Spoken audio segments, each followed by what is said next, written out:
Psalm 139. Psalm 139. I'm going to read the psalm in its entirety. You can follow along as I read.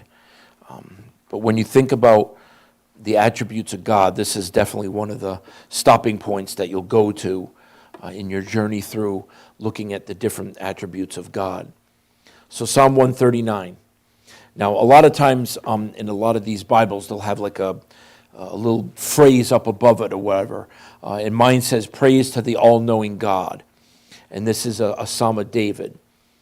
And he says there in verse 1, O Lord, thou hast searched me and known me. Thou knowest my downsitting and mine uprising. Thou understandest my thought afar off. Thou compassest my path and my lying down, and art acquainted with all my ways.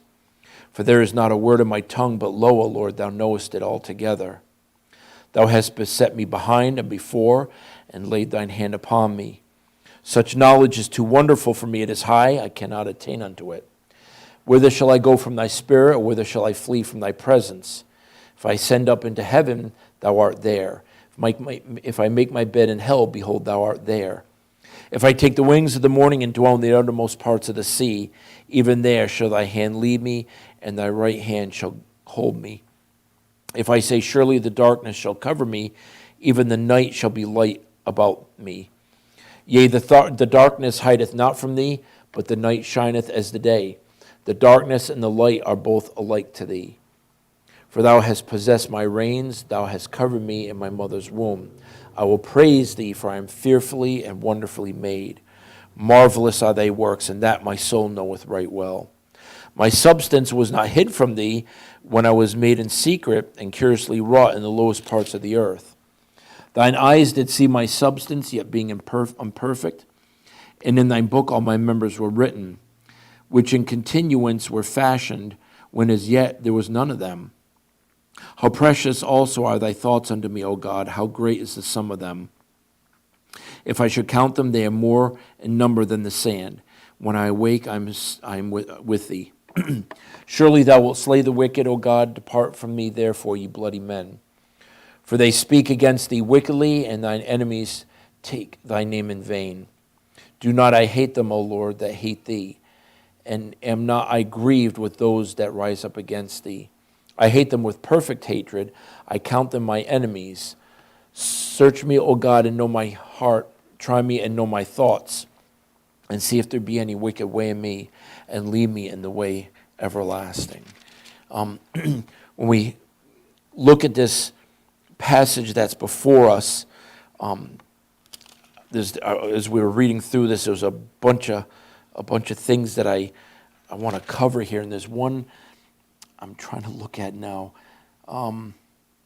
If you look at verse 18, it says, if I should count them, talking about God's thoughts to us, it says, if I should count them, they are more in number than the sand. When I awake, I'm still with thee.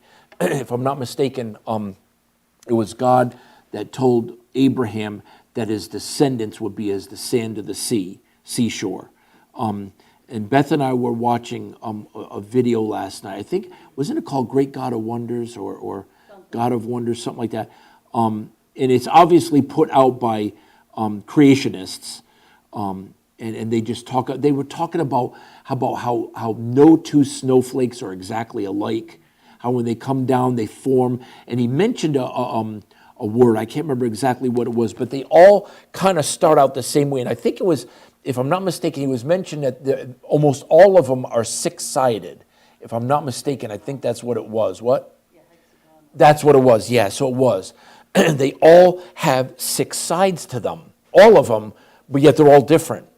And they actually have been able to, gather some, and they had them to look at or whatever and examine, and they were just looking at them, and they said, no two are exactly alike. And then they were talking about harnessing the power of the atom and things like this. And it was just amazing. They were talking about the hummingbirds and how fast their wings beat, and yet they don't die from the force or whatever. Their heart can handle it. And they were talking about about octopuses and how they change color so rapidly to blend in with their surroundings. They were showing, I think it was some cuttlefish, and it was a male and a female, and the male was next to the female, and only one side of its body was colored like hers. The other side was completely different. And it was just amazing. And when it changed sides, so did the color. Yeah, when it turned around, it would switch the sides. So it was really, really neat. And these guys were just amazing. And of course, they know what they're talking about. Talking about the different stars that are out there in our galaxy and the galaxies beyond, and how we think that our sun is so big, and yet compared to some of these other stars, it's minute. It would be like the size of the Earth compared to the sun. It just immense. It was just really, really, really neat. Just seeing that. We've seen it before, but it's really good. It talks about the different colors. I was talking about butterflies. How, if I'm getting this right now, butterflies don't actually have pigment in them. They somehow, and I don't know how it is, but the way their scales are designed, it's the way the light hits them that orientates the color. It was just fascinating. It was just really, really neat to see that. But again, the fact of it mentions here about the number of the sand. And it mentions here also, I think it's in the Psalms also, where it mentions that God knows the stars by name. He knows them by name. And just to think that this is the God that we serve, the God that we call Holy Father, the God that we're accountable to. And yet, how many times we forsake him and go our own way, or just get busy about the affairs of life. And yet he's always there, and his love knows no bounds. It's not conditioned on how we behave or anything. It's just wonderful how he is. So he mentions here in this psalm, he says, "Oh Lord, you've searched me and known me." All right, I mean, I don't know about you, but when I think about that, I think about the fact that really, in essence, I know very little about myself, really. I don't know myself as well as I would like to say I do, but God does. He knows us intimately. And so it says, "You've searched me and known me." And then it goes on just to show that God knows everything about us, knows exactly where we are, what we're doing. It's just amazing. It says in verse 3, "You've compassed my path and my lying down, and you're acquainted with all my ways." All right? So, for example, I don't know what tomorrow's going to bring. I got a text from one of my coworkers while we were here in church, and he goes, "You better show up Monday." He goes, "There's an awful lot of stuff to receive in for forming." And so I know, all right, that's something I'm going to have to do when I go. Now, actually, I don't, because we've got two other guys that I can relegate that to and say, go take care of that. I'm going to sit down at the 65 and form. So it's kind of nice to be able to do that. But okay, had I not known that, I wouldn't know what's going on. So in other words, the idea that we need to be told or aware of how our path is going to be. I don't know about you, but I don't like surprises. I don't deal well with surprises. I like to know how things are going to go. We can't always be that way, but it's nice to be able to be that way when we can. For example, next week, we're having a special service. So I want that thing planned out. I want to make sure I give Pastor to set as much time as he needs, but we're going to fit in these specials also. So I want something that's orderly, something that's organized, that we can follow.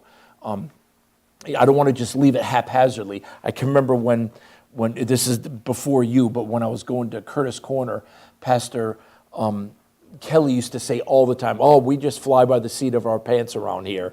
And I'm like, I do not want to be like that. Granted, sometimes that happens.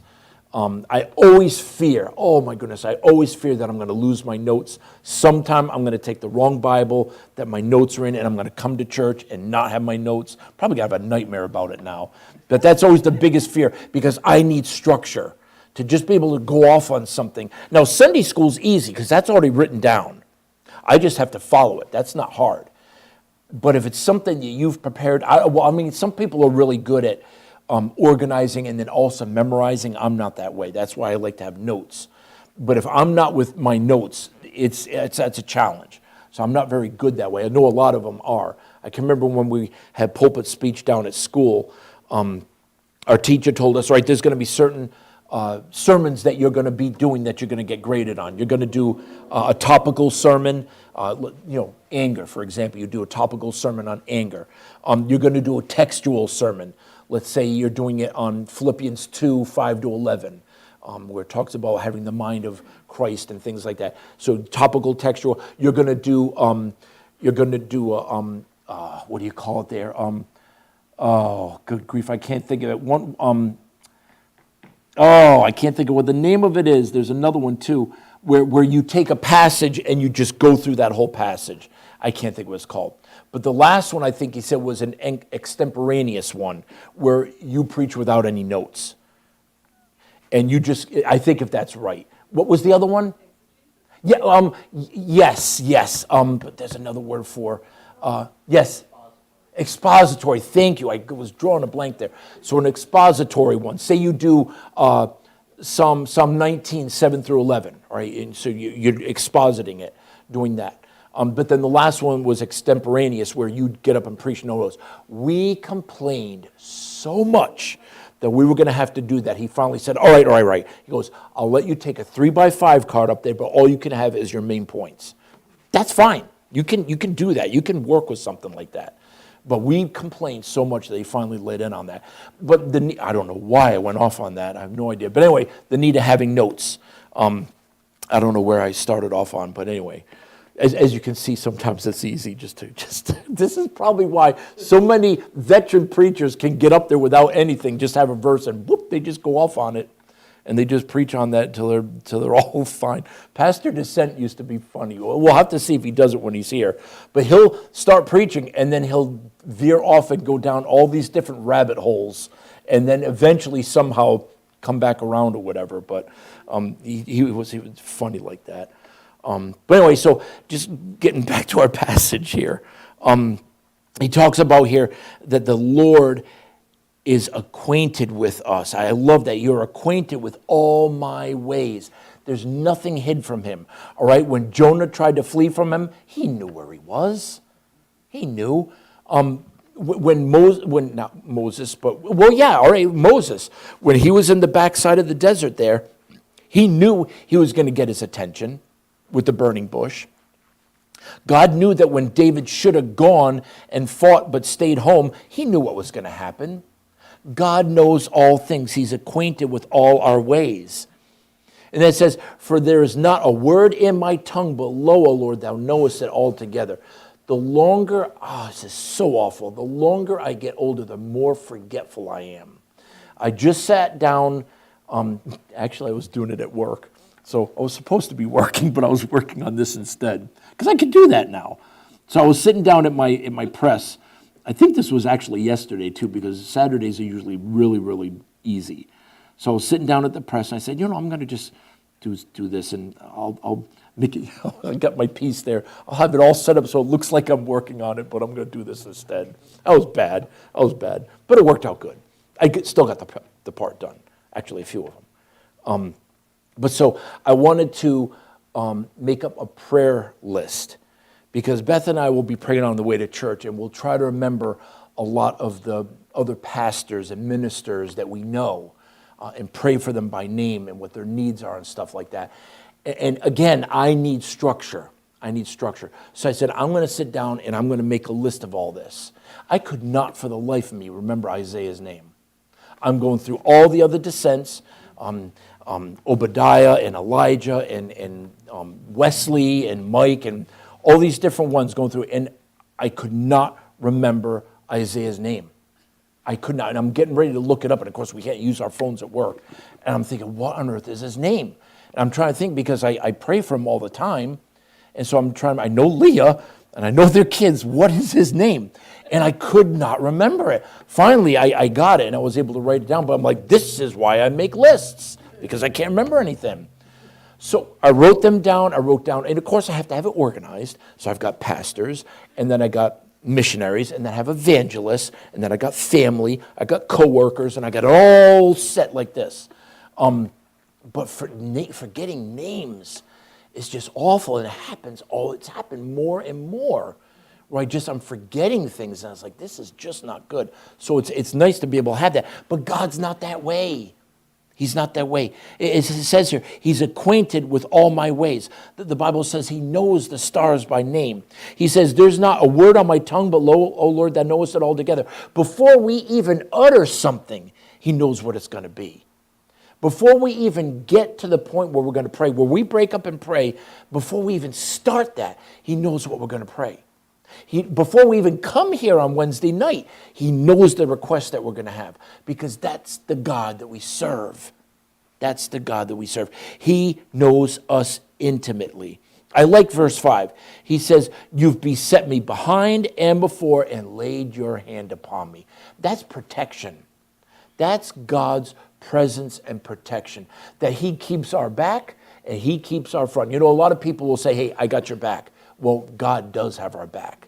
But not only that, he's got our front and he keeps his hand on us. So he watches over us and his protection is there. Look at verse 6. Kind of like sums up verses 1 to 6. He says, such knowledge is too wonderful for me. He says, it's beyond comprehension. But yet, dear God, this is you. These are your attributes. This is what you're like. This is your nature. This is how you are. He says, such knowledge is too wonderful for me. And then he says, it is high and I cannot attain unto it. And the thing I think about is the infiniteness of God, or the infinity of God, if you want to put it that word, the vastness of God. The Bible tells us in Isaiah that his ways are not our ways. His thoughts are not our thoughts. They're far above, because God is all powerful, because God is eternal. He is the eternal being, the one that created everything. So it tells us, David says, dear God, I can't even handle this at times. The knowledge of you blows my mind. If we were to put in modern vernacular, that's what we would say. The knowledge of God blows my mind. And it's true, because he's so vast. And yet it says, it's too wonderful for me. I cannot even attain unto it. I might try, and I can't, because you are so supreme. You're so far above me. Then he goes on, he says, where can I go? It's too bad, because obviously Jonah didn't read this. He says, whither shall I go from thy spirit? Whither shall I flee from thy presence? If I ascend into heaven, you're there. If I make my bed in hell, you're there. If I take the winds of, dwell in the uttermost part of the sea. Where did Jonah end up? In the belly of the whale, uttermost part of the sea. Too bad he didn't read this. But he's saying here, dear God, not only is the knowledge of you far above what I can imagine, but I can't get away from you. No matter how I might try to hide or be secretive, you're there. I can't get away from you. You're constantly there beside me, watching me, taking care of me. I'm just going to read a couple verses here, because this just fits right in here. You don't have to turn there, but in Proverbs 5, and then there's one in, both of these kind of like are similar. I usually in my Bible I have references marked out or whatever. But in Proverbs 5:21, it says, for the ways of man are before the eyes of the Lord, and he pondereth all his goings. He pondereth it. He knows what's going on. He's acquainted with us. So the ways of man are before the eyes of the Lord. In Jeremiah 16:17, kind of similar words. Jeremiah 16:17, and it says this. 16:17, for mine eyes are upon all their ways. They are not hid from my face, neither is their iniquity hid from mine eyes.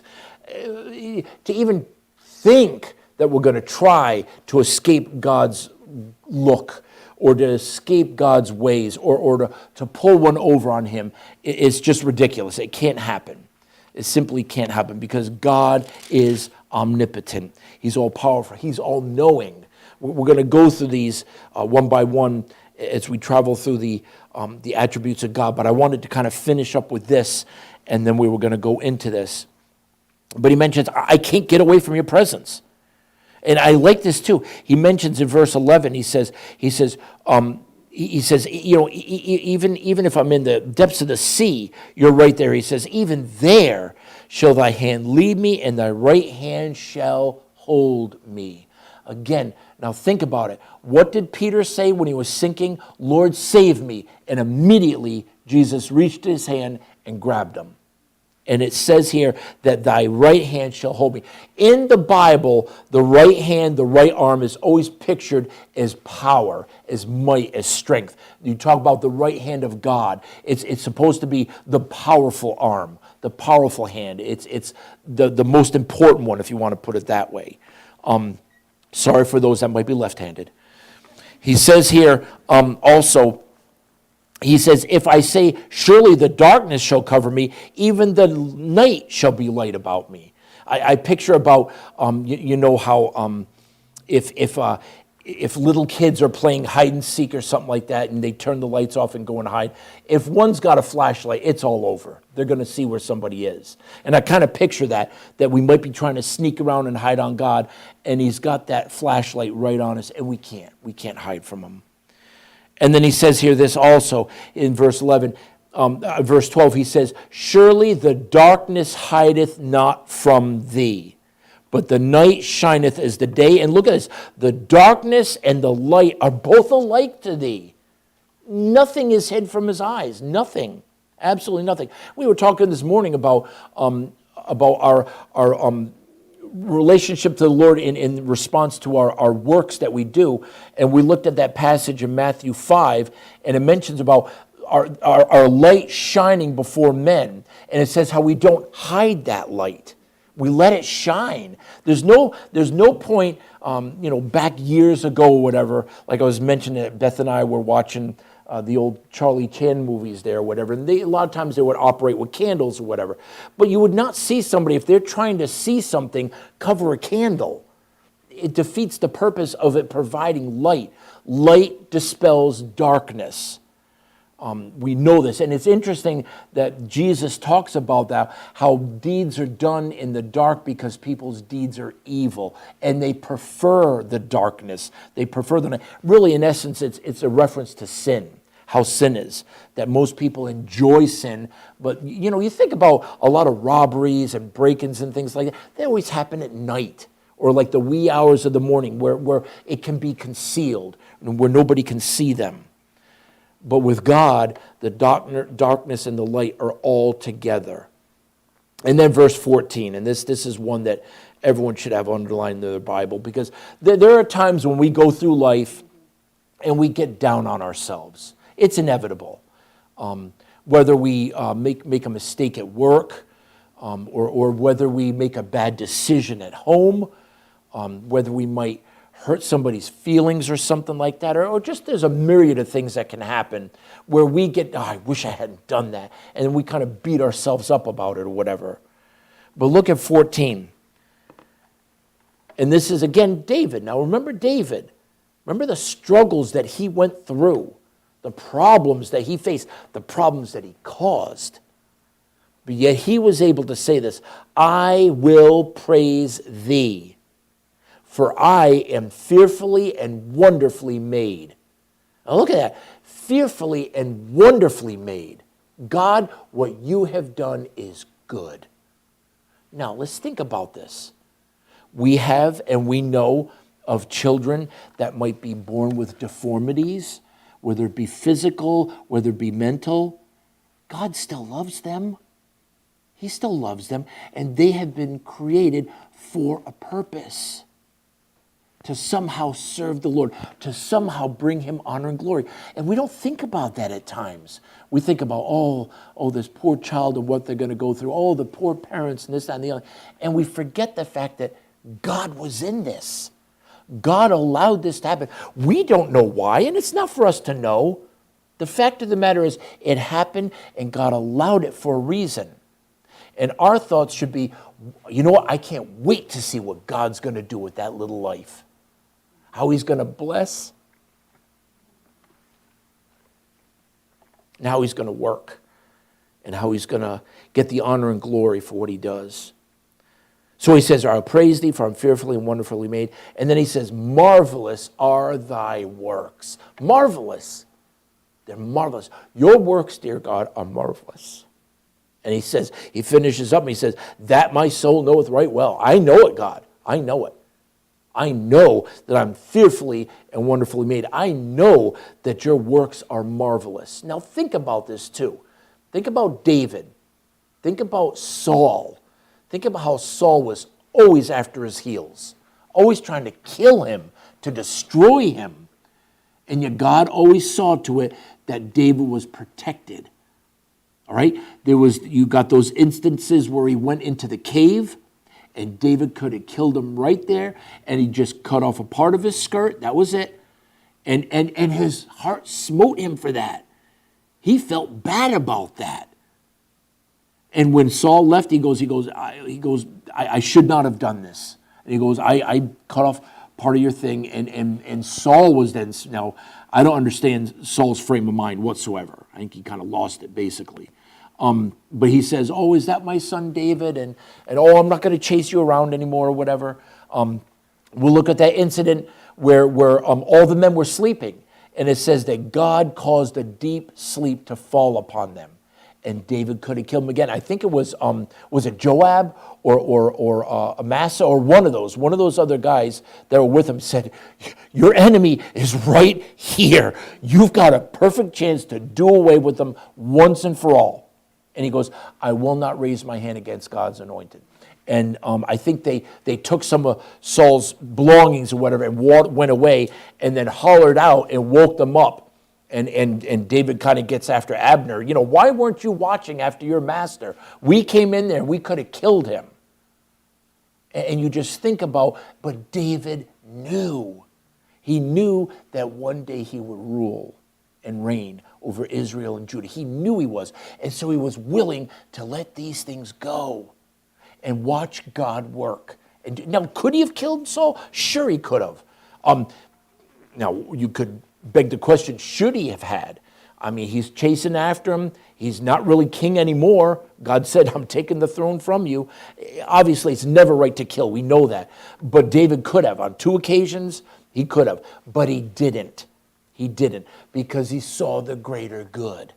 I know that God, well, he had been anointed king. He knew he was going to be the next king. And he was willing to just wait in there. So it's the same thing with us. We don't know God's purpose and plan. We're to find that out. But even considering other ones that we would deem maybe less fortunate, oh, that child's going to have a hard life, we don't know. If anything, pray for that child. Pray that they'll get saved at an early age. Pray that they'll give their life to Jesus. Pray that they'll serve him. Pray that they'll be instrumental in leading many people to Christ. That's the type of attitude we should have. That's one that's a Christ-like attitude that the Lord can take and use. So in 13 he says, you've possessed my reins and have covered me in my mother's womb. You are acquainted with me. You know me intimately. Even better than my mother did, you know me. And so he says, I'm fearfully and wonderfully made, and your works are marvelous.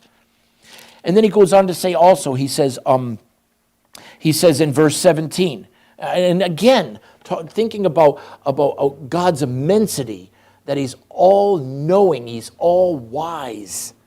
He says, how precious also are thy thoughts unto me, O God. Dear God, the thoughts that you have for me, he says they're precious. You know, I've always been amazed at this. The Bible tells us that precious in the sight of the Lord are the death of his saints. It's precious in his sight. They're going home to be with him. It's precious in God's sight. But the psalmist here says, he says, the thoughts that you have to me, dear God, are precious. They're precious. You think well of me. You love me. You know me.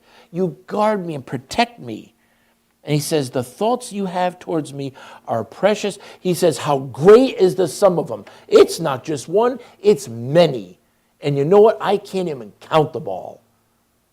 I'm unable to count them all, but the thoughts you have for me are great. The sum of them without number. He says in 18, he says, if I should count them, they are more in number than the sand that's on the sea. When I awake, I am still with thee. So he says, I can't even count them. So dear God, what I'm going to do is those ones that I can give you, I'm going to. I know that I'm fearfully and wonderfully made, and I know that your works are marvelous, and I'm going to praise you for that and give you thanks for that. Because I know, dear God, that the thoughts you have towards me, they're precious, and the some of them, I can't even fathom that. It's beyond number. But what I do know, I'm going to praise you for that. Dear God, thank you for my health. Dear God, thank you. You've made me king over Israel and Judah. Yes, I had to wait a little bit, but I was willing to do it. I was willing to follow your will and do what's right in your sight, and look at the blessing of that. You've brought me into the kingdom. Thank you, dear God. And David was able to say that. The Bible tells us that he meditated on God's word all the time. And reading his word, mentioning about 7 days, 3 times a day am I going to praise you. Waking at midnight to get up and give you praise. Praising God was constantly on his mind. Again, now remember, this is a man that had true faults, just like Peter did, but yet God said, he is a man that's after my own heart. I'm looking for somebody that is going to be dedicated to me. And I found it in David, a man that is after my own heart. That's huge for God to say that about another human being. To say that about a human being, that he is a man after my own heart. That's huge. And David lived up to that, constantly serving the Lord and seeking to please him. So he says, I can't count the blessings that I have. They're just without number, dear God. And then he goes on to say, and this is the same way too. I don't know about you, and I've mentioned this before, but any time I hear somebody take the Lord's name in vain, I cringe. I cringe. It bothers me so. And I hear it at work all the time. They never say anything towards Satan, oh, Satan, or Satan this, Satan. Never. It's always got to be taking God's name in vain. And always taking our Lord and Savior Jesus Christ's name in vain. They always got to do that. And it grieves me and it bothers me. And so he says here, he says the bloody men and men that take your name in vain, they're going to be accountable for that. He says, for they speak, in verse 20, he says, for they speak against thee wickedly, and thine enemies take thy name in vain. And it's true. I don't know of any Christian that goes and takes God's name in vain. I don't know that, because we know that's our God, that's our Creator, and we reverence him. And we give him honor, glory, and praise. We don't take his name in vain, but those that are not saved do. And he says, now notice what he says here. The Bible tells us to be angry and sin not, right? Be angry and sin not. He says, do I not hate them, O Lord, that hate thee? And am I not grieved at those that rise up against thee? I hate them with a perfect hatred. So in other words, I'm not willing, dear God, for you to kill them or dispose of them. I would rather they come to know you. And it should be the same thing with us. Those of us that have people that we... whether they're work associates or relatives or whatever, that take God's name in vain and don't live for him, our prayer should be, dear God, I don't want you to judge them. You're not willing that any should perish, but that all should come to repentance. I want them saved. I want them to come to a saving knowledge of you. That should be the prayer that we have, that we do that for them. And then we finish in verse 23 and 24. And he sums it all up by saying this. He says, search me, O God, and know my heart. And he did that in verse 1. He said, O Lord, thou hast searched me and known me. He said, you've already done that. But then he's going through all these steps, looking at God's attributes, his holiness, his righteousness, his protection, his presence, his power. He's looking at all these attributes of God. And he says, you search me, dear God. You search me, you know me. But then he comes in and he says, Lord, not only that, search me and know my heart. And we talked about this morning too. The Bible says in Jeremiah that the heart is deceitful above all things and desperately wicked. Who can know it? Oh, the only one is God. God knows it. But he says, search me, O God, and know my heart. The Bible also says, out of the abundance of the heart the mouth speaketh. Our heart it's wicked, it's evil, it's horrible. It needs to come under the control of God. So he says here, search me, O God, and know my heart.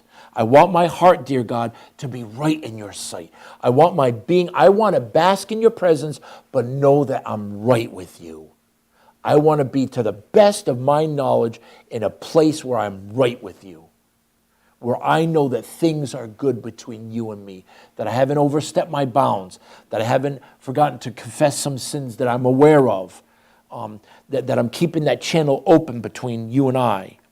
So search me, O God, and know my heart. Try me and know my thoughts. Now it's interesting because the Bible tells us that we're to try God. We're to try him. It says, search the spirits to see if they're of God. And he says also in Malachi, when he's talking about giving the tithe, he says, try me, test me, if I won't open the windows of heaven and pour you out a blessing that you can't even contain. Go ahead, try me. See if I'm not true to my word. But here the psalmist says, he's saying, search me, O God, and know me. Try me and know my thoughts. Dear God, my thoughts are not always in line with you. So you try me and you know me, because I want to make sure I'm in a place where I'm right with you. Search me completely, dear God. Know my heart, which is utterly wicked. Know it, dear God. And know my thoughts. Know my thoughts. Those thoughts that sometimes just are way out of line. Know my thoughts and bring me into conformity with you. Because he says in 24, and see if there be any wicked way in me. So Lord, I want you to search me out completely. Lord, yes, I know that before there were certain closets in my life that I've got a lock on there that I don't even want you to unlock. But dear God, I know that that is wrong. And now I've removed that lock and I've opened that door. I want you to have free access to everything in my life. Everything. I want you to search me completely. Know my heart. Try me. Know my thoughts. And dear God, if there is a wicked way in me, I want to know about it, that I can get it right with you, so I can be in proper fellowship with you. And then he says here, see if there be any wicked way in me, and lead me in the way everlasting. So Lord, you lead me. Lead me on as I go through life. And just like Enoch did, where God translates him and just takes him to glory. He's just walking with God 1 minute, and next minute he's gone. Just walked right on into heaven. That's what we should do. Just, Lord, let me keep on walking and serving you till one day you take me home to be with you.